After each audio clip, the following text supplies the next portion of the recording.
I mean, there's just monuments left that just over and over and over you see these places that people marked as special. Hey, Mindie, our commercial director, Larry Katz, asked this question. Is it possible that that area is a thin place, a gigantic thin place, because of the ancient Druid activities?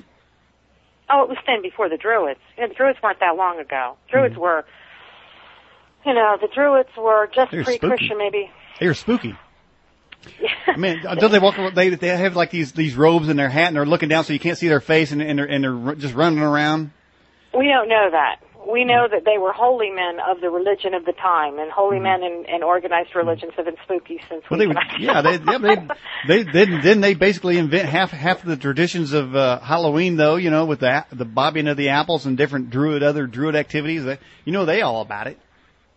Halloween started there in Ireland, from what I understand. That the Tuatha is the name of the people they believed lived under the earth. This was before they knew the earth was round. And on the eve of All Saints, All Hallows Eve, the day before they celebrated All Saints Day, was a day. That was a day they believed was one day that the doors were open, that the doors between this world and the other world were open, and people the Tuatha could come and go as free as they liked, and they might snatch you right through the door. And so you wore costumes to frighten them off. Wow. That's where that tradition came from. And then the Christians came and said, oh, well, we're going to mark this with All Saints Day the day after. Well, I was going to say, it sounds to me like the Druids were the pre-Catholics.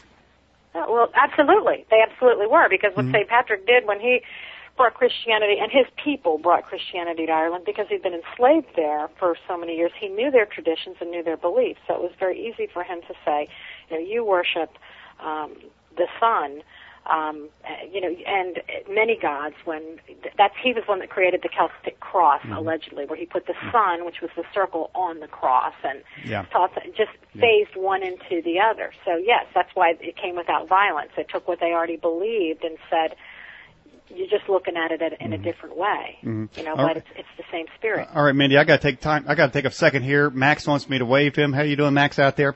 Hey, Mindie, so let's get back to why. Have you seen any sense or got any sense of why Ireland? You say is it the shape of the island? Did civilization start there? Was that the original Garden of Eden? I have no idea why.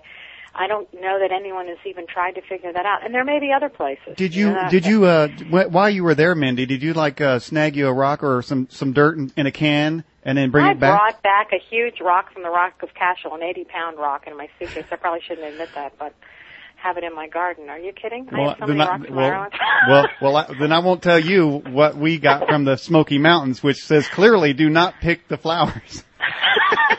Let's just say I have some trees out here that are very familiar looking to me.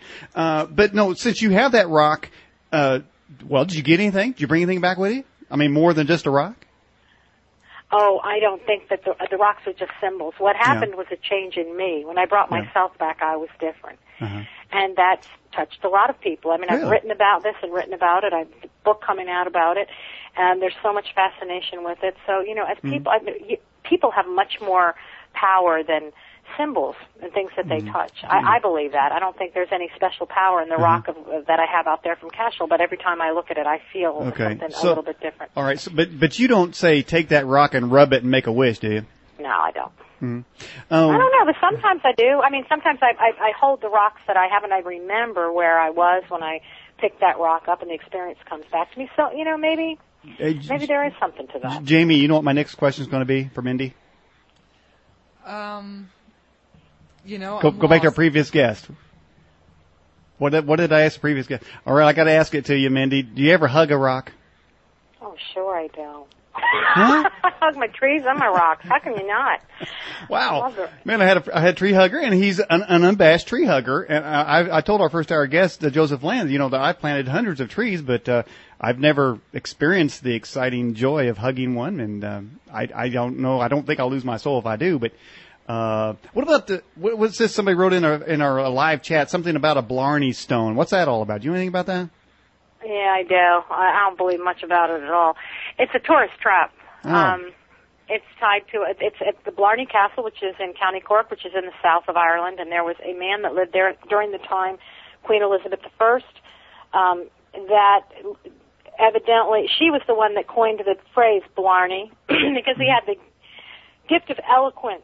He was a spinmeister, we would call him today. And so she said he had the gift of Blarney. He could tell you a whole lot of stuff that sounded great, but it was really nonsense.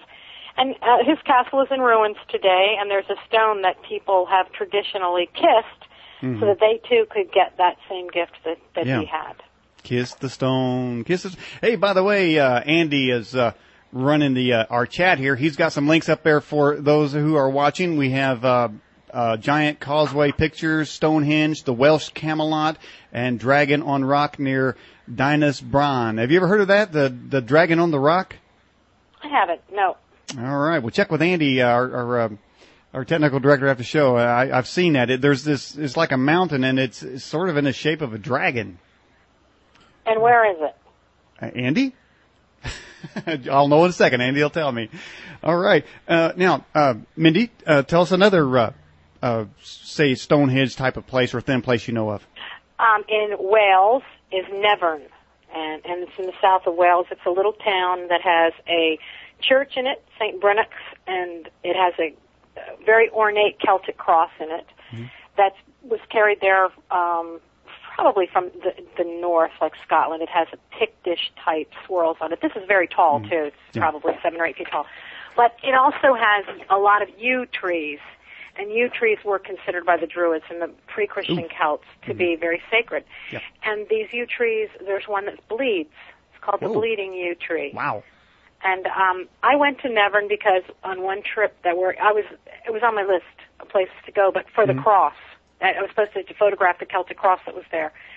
And I had lots of obstacles in getting there. I couldn't find the place, which only made me, try harder.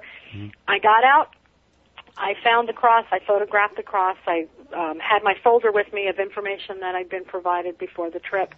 There was a family in the parking lot that had a flat tire. They were clearly much fatigued. The father was arguing with the mother, and the kids were misbehaving. Yeah. But when I came back to the car, these kids came running back. I was just getting ready to pull out, and these kids came running back to their father saying, "We saw the bleeding yew tree. We saw the bleeding yew tree." So I almost missed it. I almost missed it. That's a bleeding yew tree. Let me go through this file. So I went through his file, and sure enough, there was one little page on this bleeding yew. And it said, "This is a phenomenon nobody can understand." Botanists have looked at it. All kinds of agricultural people have looked at it. The stuff that comes out of the tree is red.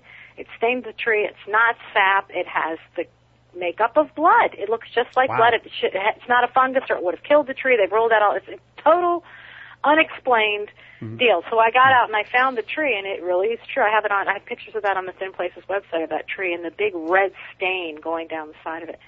And they've said somebody was hung from that tree ever since then. But it is a strange, mystical place. Nevern is. All right, Mindy, we have this question from the live chat line going on right now. Are there any thin places in the U.S.? Oh, I'm sure there are.